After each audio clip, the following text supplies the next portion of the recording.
This is Morgan Showalter, and she's in pain. You have to always be aware, always be thinking, am I going to fall?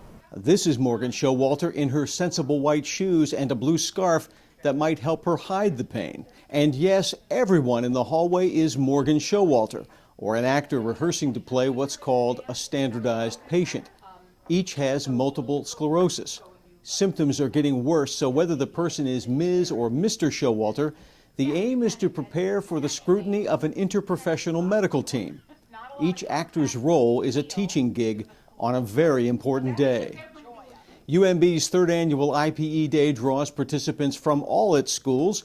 With the guidance of faculty and even the actors, students are given the opportunity to learn from, with, and about one another. Going in, several express high expectations and a desire to debunk myths. I think we all have stereotypes that we have in our head, images of what different professions are, what they do.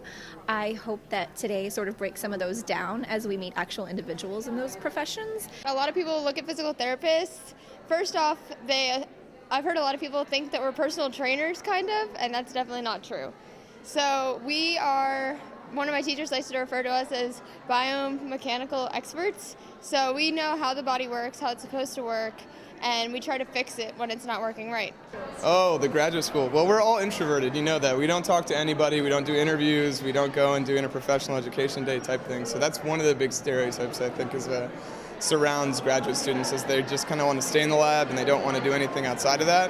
And, you see some people like that, but there's a lot of people outside of that. And it'll be good for them to kind of meet me, hopefully, and they can see that we're not all like that. I feel that definitely the other professions probably think pharmacists count pills all day behind the counter and put it in a bottle and then give it to the patient. However, I want to demystify that myth of pharmacists, because we do much more than that, where we also do patient counseling and we have to deal with insurance and we have to call the doctors to make sure if there's ever something wrong with a medication or if there's a drug-drug interaction. Well, I think I kind of have this negative stereotype of doctors actually being sometimes too arrogant or not wanting to listen. And since if there is a hierarchy, a lot of times doctors are pretty high up. Two of my sisters are nurses, and so they kind of have shared some stories with me. And part of my motivation is I don't want to be that doctor who can't listen, who makes mistakes and causes problems for patients. We do more than just clean teeth. We do a lot of preventative therapy, so it'll be very nice. Working up the case of Morgan Showalter is no easy task, as 11 separate groups discover simultaneously. Students consult with one another in preparation for the patient to consult with them. Given a report of MS diagnosed at least 5 years ago, the team at each table reviews meds, mindset, dexterity, and the risks of living in an apartment upstairs. The physical environment, being able to modify that by having someone come in and just put eyes on it. We already solved the stairs. You can't get up the stairs. Right, I know, we already discussed that. We're getting a lawyer. Getting a lawyer? Regardless of this stage in the disease, it's going to get worse and worse. So I think he's been okay for this point on, but it's going to be a massive change. It would be easier for them to transition into a family setting, but if they're not okay with that, then they have to be okay with having all these other groups coming into them. So we don't know. We need to ask who's supportive in his or her life. The social network, definitely. Yeah, well, right now he's going to got interrupted. Great teamwork. Asking any other things that jump out. That's helpless. Yeah, he feels powerless, helpless. Like I said, I think the peer support group. And then the other big thing is working on getting him new housing. So I want to know, when did it start? Where is the pain? What does the pain feel like? So we can help him, and even occupational therapy, they could do more of the household items, and we could work on specifically his balance, but they could work with him on his coordination. Students share many points of view, collaborating as one big group before they hear from Morgan Showalter. The patient shares one problem after another, including an agonizing trip to a dentist who didn't get why it's so hard to brush or floss. He was sort of, trying to tastefully bitch at me to get me to floss and to brush more. And I was like, dude, I can't make my hands work some days. The surprise factor of never quite knowing how I'm going to feel or when my body is or isn't going to work is getting increasingly hard to deal with.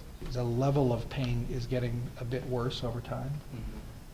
All of it, just sort of like I said, the fact that I never quite know what's going to happen is in some ways the most problematic. So kind of like not this unpredictability of what every day is going to be like. Yep, every hour is every hour even. Morgan Showalter heads to the waiting room while his many IPE teams assess the case. They suggest solutions from how best to inject medicine to dental hygiene tools. Every discipline gets a say. The patient returns to a team that this time includes a lawyer. Our hope for that would be to sit down with your landlord and to explain your needs, explain why it really was getting difficult for you to go up the stairs, and that it would be much safer and better to get a bottom apartment, and to kind of see if we can just use persuasion first.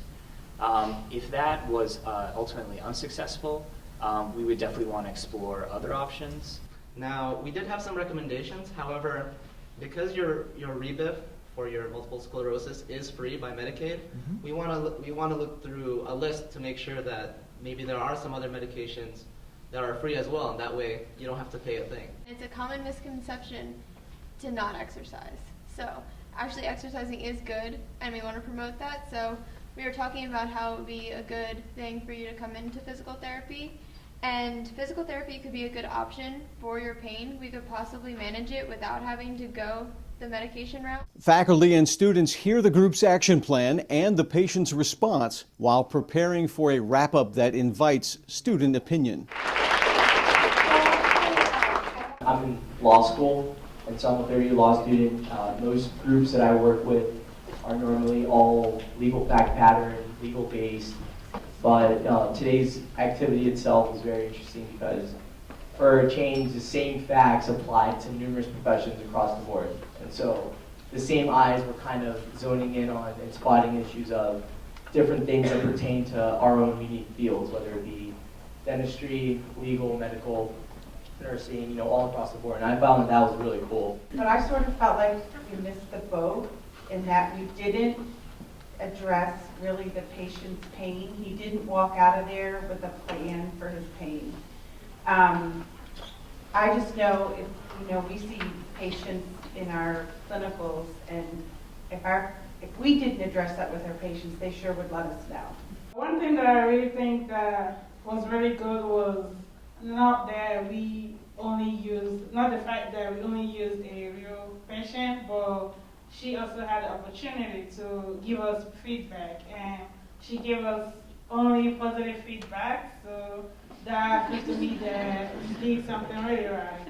And it felt so good to, not just talk to the patient, but also hear how she felt about the whole process. When we were giving our treatment plan to the patients, kind of felt like he was leaving with a laundry list of things to do, and I think it felt a little overwhelming for him. So I think what really needs to happen in the future is kind of prioritizing something for him. So when he leaves, or she leaves, I know some groups have heard a girl. So when he or she leaves, it seems like something tangible that they can take home. One of the things I took away that we could do better is always really listening to the patient and giving ample opportunity to find out what they know already, how they understand things, before we all jump in with all of our solutions and our plans and our referrals to fix everything. As IPE Day draws to an end, students reflect on its impact personally while taking in the comments. Among them was the social worker's point that each group had gained from a critique. It was given by none other than patient Morgan Showalter. It's my experience. I've only ever seen a physician one-on-one or a nurse one-on-one. So to have a group helping me, it's a little intimidating. I got to say, it's a little, not just because of all of you, but I mean in the context of interprofessional, if there's a group. Simultaneously, it was really encouraging to know there were that many options for help for me out there. I didn't have to rely on one person.